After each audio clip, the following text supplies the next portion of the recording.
वह अभी बड़े बिस्तर पर झपकी ले ही रहा था कि अचानक बाहर लकड़ी के बैरल की आवाज से उसकी नींद खुल गई। ये जानते हुए कि यह दुनिया के खत्म होने के बाद 7वां साल था, उसे तुरंत एहसास हुआ कि शायद यह कुछ और है। उसने जल्दी से अपनी शिकार वाली राइफल उठाई और खिड़की के पास गया। फिर ध्यान से शीशे से खिड़की से बाहर देखा। जब उसने आंगन में एक बूढ़ी औरत को उसे ध्यान से घूरते हुए देखा तो जैक बिना कुछ कहे दूसरों के हमले से बच निकला। तभी जैक धीरे धीरे घर के अंदर गया, उन दोनों को जल्दी से चले जाने की धमकी दी, लेकिन बूढ़ी औरत ने जाने से मना कर दिया। फिर अपने हाथ से खंजर फेंक दिया और जैक के साथ खाने के बदले एक कुर्सी ले आई। लेकिन क्योंकि यह दुनिया का अंत था, सोना और चांदी स्क्रैप मेटल के अलावा कुछ नहीं थे।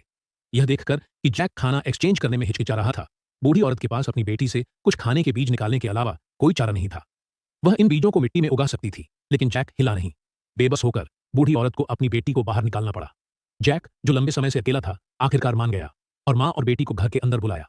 लेकिन सुरक्षा कारणों से घर में घुसने के बाद भी उसने माँ और बेटी को अपनी ओर पीठ करके खड़ा रखा और फिर उन्हें ऊपर से नीचे तक ध्यान से चेक किया।